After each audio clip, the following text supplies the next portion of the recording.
Senhor, oramos agora por todos que choram, que ainda não têm luz. Senhor, dá a eles o pão.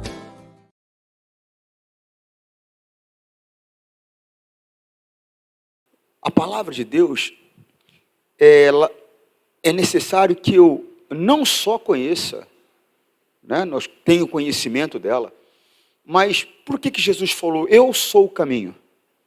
Por quê? Porque a palavra de Deus é o caminho para o céu, é o caminho para passar a eternidade com Deus, é o caminho para ficar livre da maldição que foi imposta sobre a humanidade, é o caminho para ser amigo de Deus, é o caminho para ser filho de Deus. Agora é aquele negócio, um caminho, que significa que o quê? É para praticar. O conhecimento, ele é necessário, eu tenho que conhecer como eu chego, mas eu tenho que ir até lá, eu tenho que caminhar. Você está compreendendo? Ó? E disse-lhe Jesus, está lá em João, Evangelho 14:6. E disse-lhe Jesus, eu sou o caminho. Então, primeiro eu quero que você entenda uma coisa, irmãos. Eu sempre brinco com as pessoas, mas é aquele negócio, até eu que não estudei muito, eu consigo identificar um artigo definido. Né? Eu consigo, eu creio que você consegue também. Não precisa muita cultura para isso. É artigo definido. Eu sou o... Ele não é um dos caminhos.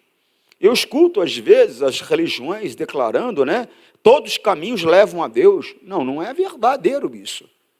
Jesus declarou diferente. Ele não disse que todos os caminhos levam a Deus. Não é, por quê? Porque não é verdade. Só há um caminho, artigo definido. Eu sou o caminho.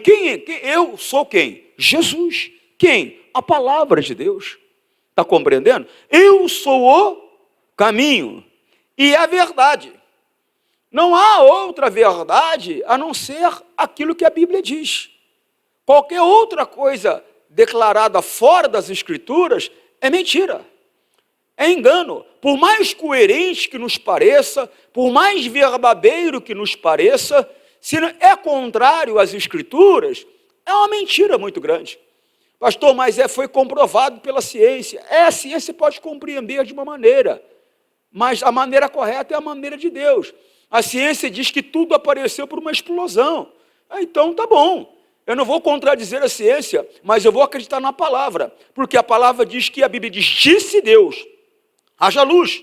Talvez a voz de Deus, na potência que ela é, na força que ela tem, para o homem pareça uma explosão.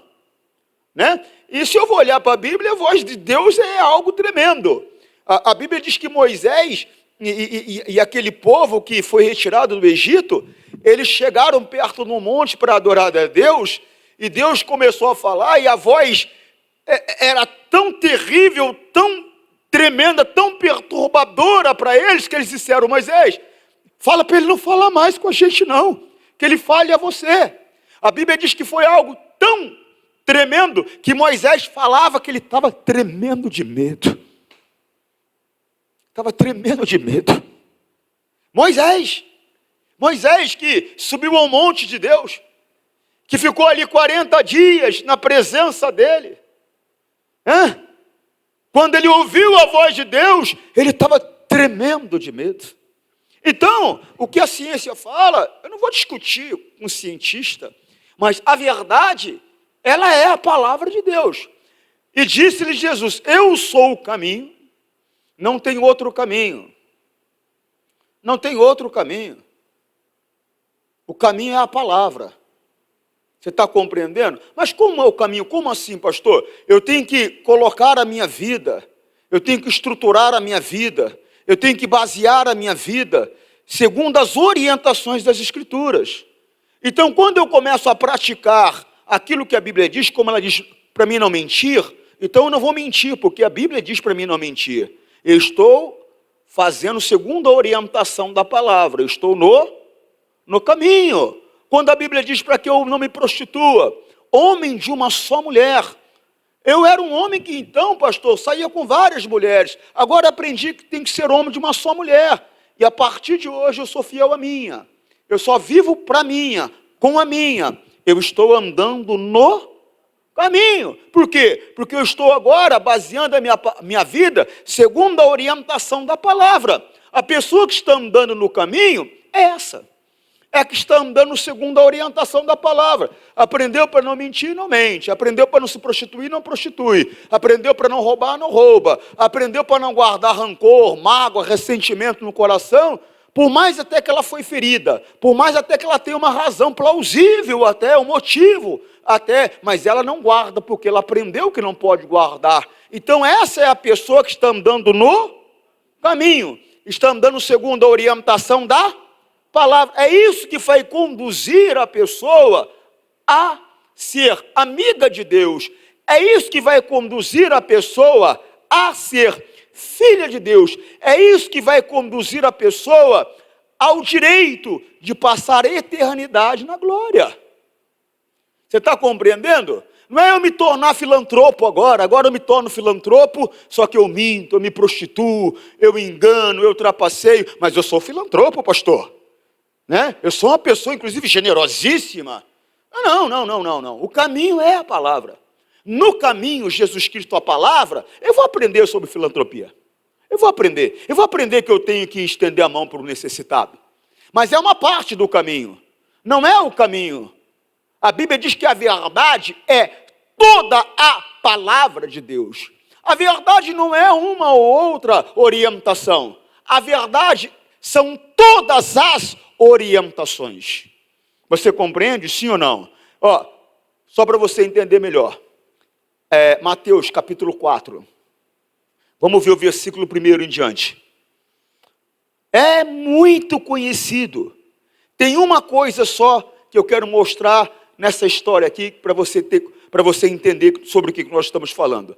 Então foi conduzido Jesus a tua vida tem que ser conduzida pelo Espírito Santo. Muitas vezes o Espírito Santo vai te levar a uma posição, uma situação que é um pouco desconfortável para você, mas é uma situação momentânea. Você está compreendendo? Uma situação momentânea, mas no entanto necessária.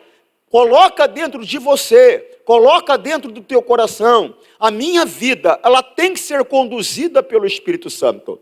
A minha vida não pode ser conduzida pelas circunstâncias. A minha vida ela não pode ser conduzida por um sentimento. Não. Por uma situação. Não. A minha vida ela tem que ser conduzida pela palavra. Ela tem que ser conduzida pelo Espírito Santo. Coloca dentro de você. Então foi conduzido Jesus pelo Espírito Santo ao deserto para ser tentado pelo diabo. Ô pastor, o Espírito Santo levou Jesus para ser tentado pelo diabo?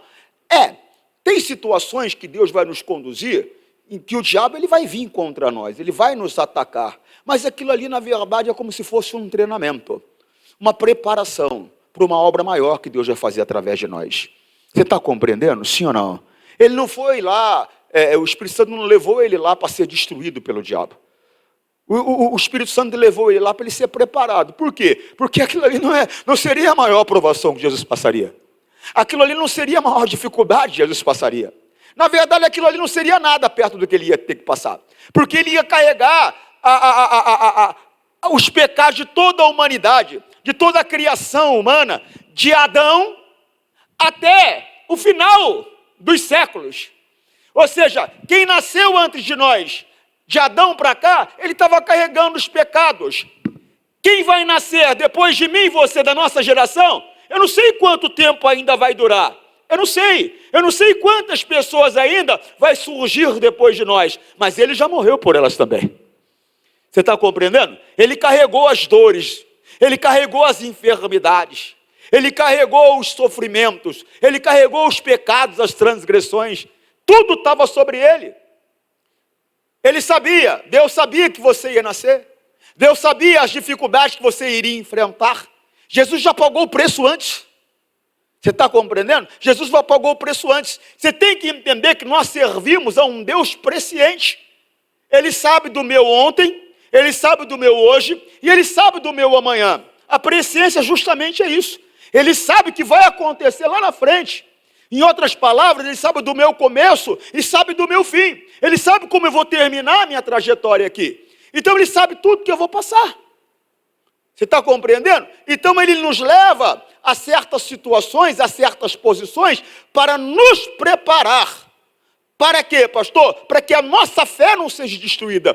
Porque o objetivo do diabo não é causar um câncer por causar numa pessoa.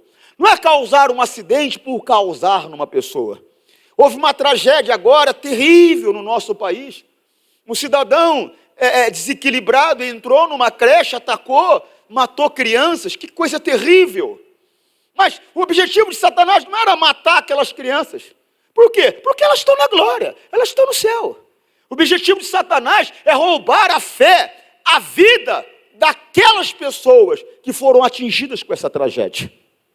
Você está compreendendo? Então, muitas vezes, o Senhor Deus, ele já sabe o que vai acontecer, ele é presciente. Então, ele nos leva a situações para nos preparar. Para quê, pastor? Para que a nossa fé não seja removida dos nossos corações. Porque o objetivo de Satanás é levar a tua alma com ele para o inferno. Ele quer levar a tua alma com ele para o inferno, porque ele sabe que ele e tudo que estiver no inferno vai ser lançado num lago que arde com fogo e enxofre pela eternidade. Então ele quer viver através da tua vida aqui hoje e quer levar você para o inferno com ele eternamente. Então a única maneira dele levar você para o inferno com ele é te afastar do caminho. É roubar a tua confiança em Deus, é roubar a tua fé. Então, muitas vezes, o Espírito Santo nos conduz a certas situações para nos preparar, para que no momento, no dia mau, no ataque, na dificuldade, a nossa fé seja poupada. Está compreendendo? Sim ou não? Preste atenção nisso. Ó. Então, foi conduzido Jesus pelo Espírito ao deserto para ser tentado pelo diabo. Segue. E tendo jejuado 40 dias e 40 noites, depois teve fome. Eu tenho procurado mostrar a você, o diabo ele não vai aparecer, a não ser no momento de extrema necessidade.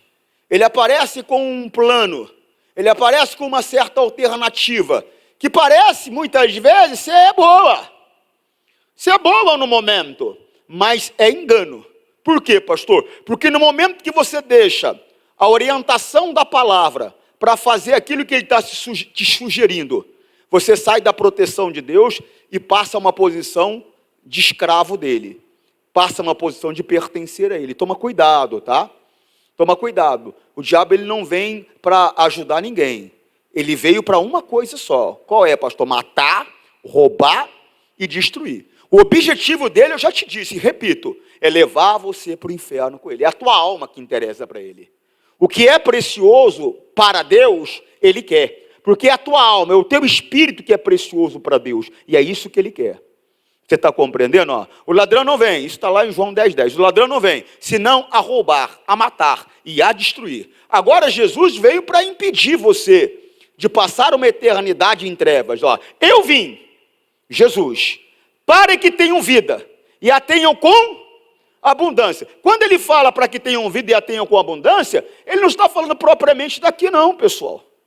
É lógico que Deus quer você de carro bom, Deus quer você com casa boa, com comida boa, com vestimenta boa, Deus quer você tendo condições de levar o seu filho a ter uma educação de qualidade, uma boa escola. Deus quer que você tenha condições de realizar os teus sonhos, os teus desejos, mas Deus quer principalmente que você tenha essa vida abundante. Qual é, pastor? A vida eterna.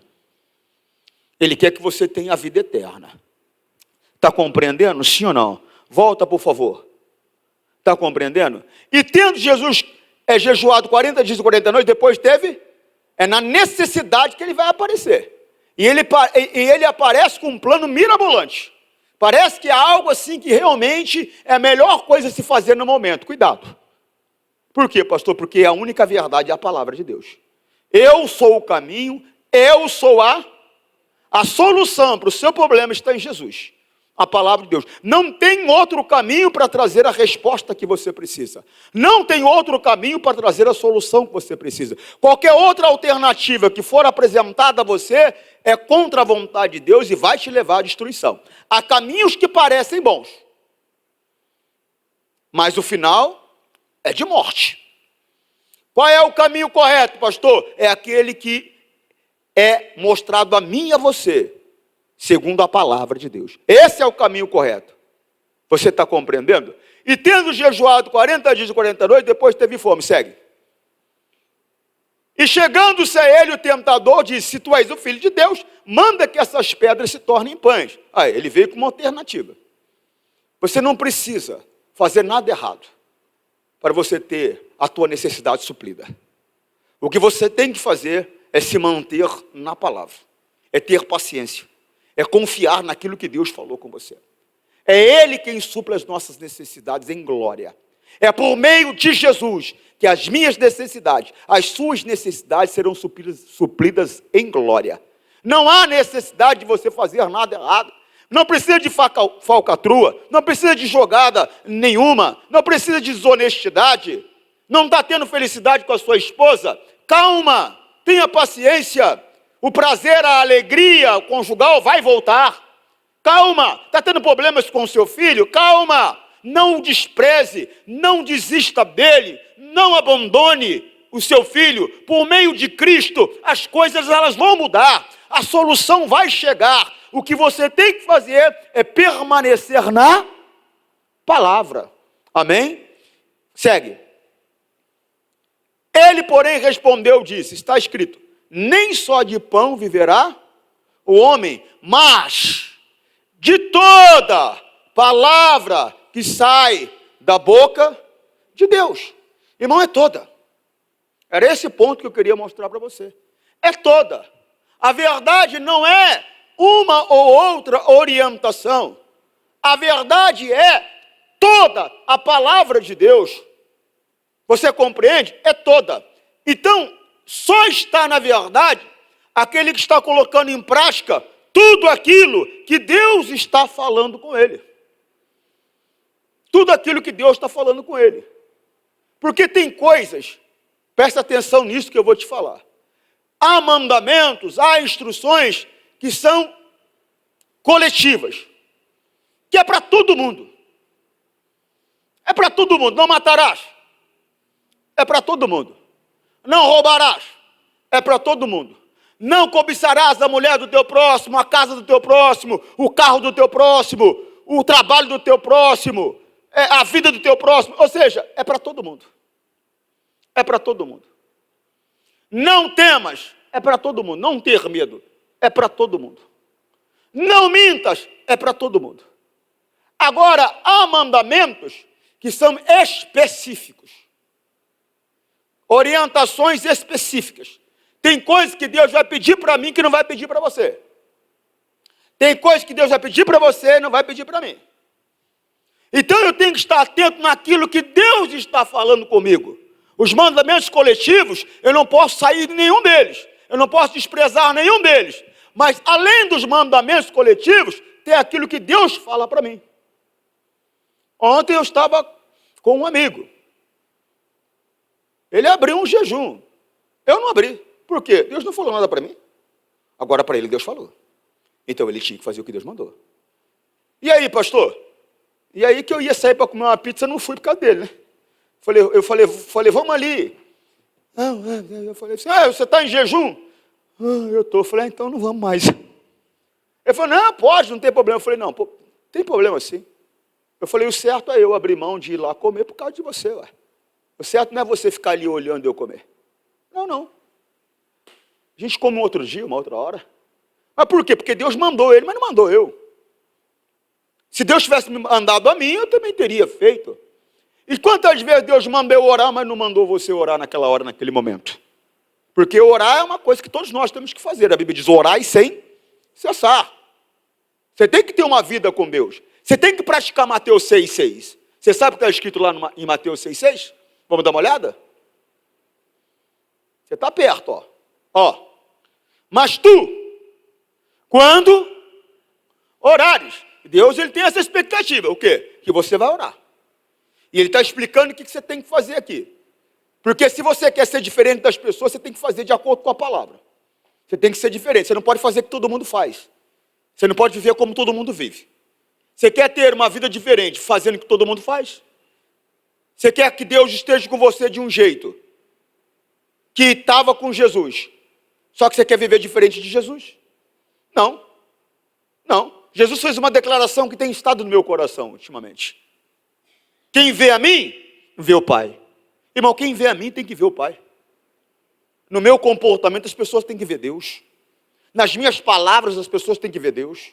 Na minha maneira de olhar, não pode ser aquela pessoa que eu olhe para o sexo oposto, e a pessoa do sexo oposto vê um olhar malicioso, vê um olhar sujo, vê um olhar cobiçoso, vê um olhar lascivo. Não, não, não. Quando a pessoa do sexo oposto vê o meu olhar, ela tem que ver Jesus olhando para ela.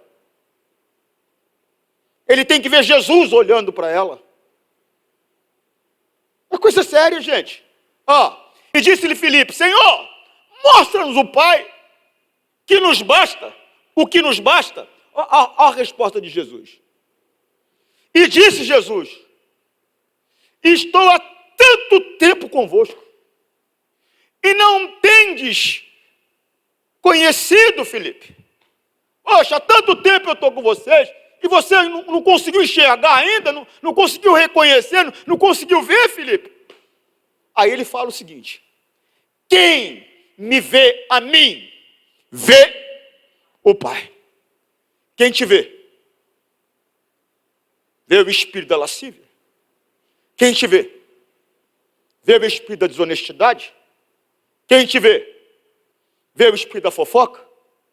Quem te vê? Ô irmão, vê o espírito da rebeldia, da altivez, da arrogância, da soberba?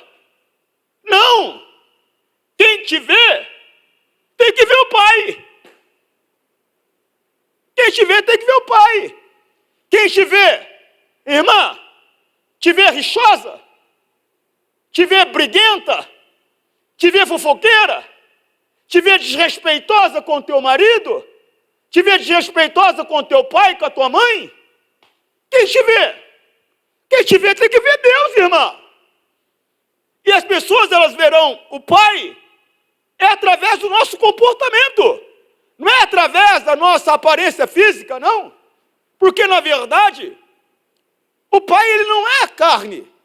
Ele não é loiro, ele não é negro, ele não é alto, ele não é baixo, ele não é mulher, ele não é homem, ele não é asiático, ele não é ocidental. Não, não, ele é espírito. E o Senhor Jesus diz: aprendei de mim, que sou manso e humilde de coração. Então, quem te vê, tem que ver Jesus. Quem vê Jesus, vê Deus. Como é que as pessoas estão te vendo, me vendo? Como? Moisés. Deus escolheu ele para tirar um povo do Egito. Mas quando ele saiu do Egito, antes de começar a missão dele, ele tinha 40 anos de idade quando ele saiu do Egito, ele encontrou algumas pessoas, e a notícia que chegou dele foi: eu encontrei um egípcio. Ele nos defendeu lá. A vestimenta dele era de egípcio. O comportamento dele era de egípcio. Ele viveu 40 anos no Egito. Oxe. Só que hoje tem que ser diferente. O meu comportamento era do Egito, do mundo. A minha vestimenta era do Egito, do mundo. O meu comportamento era do Egito, do mundo. Hoje não. Por quê? Fui transportado para o reino de Jesus. O meu comportamento tem que ser de Jesus. Quem olha, quem me vê, tem que ver o Pai. Aí sim, eu vou saber que eu não só conheço as Escrituras, eu não só interpreto as Escrituras corretamente, mas eu estou andando, eu estou no caminho. Você compreende? Sim ou não? Coloca no teu coração: quem vê a mim, vê o Pai. Tem que ser assim. E se quem tem visto a mim não tem visto o Pai, então eu tenho que mudar. Eu tenho que consertar a minha vida. Eu tenho que andar no caminho. Porque quem vê a mim tem que ver o Pai. Um espírito manso, humilde, um espírito correto. Uma pessoa que anda segundo os preceitos de Jesus. Mesmo com dano. Mesmo com dificuldade. Mesmo com sofrimento. Amém? Quem vê a mim, tem que ver o Pai. Amém? Mateus 11, 29, depois você dá uma olhada lá. Tomai sobre vós o meu jugo e aprendei de mim, que sou manso e humilde de coração. Encontrareis descanso para as vossas almas. Irmão, desperta. O caminho é Jesus. A palavra. Não é como o pastor Antônio Júnior acha que você tem que viver. Meu pensamento não me interessa. O que interessa é a palavra. Essa é a verdade. É nela que você deve viver. É nela que você deve andar. Amém? Senhor, nós rogamos isto em nome de Cristo, para sempre. Amém.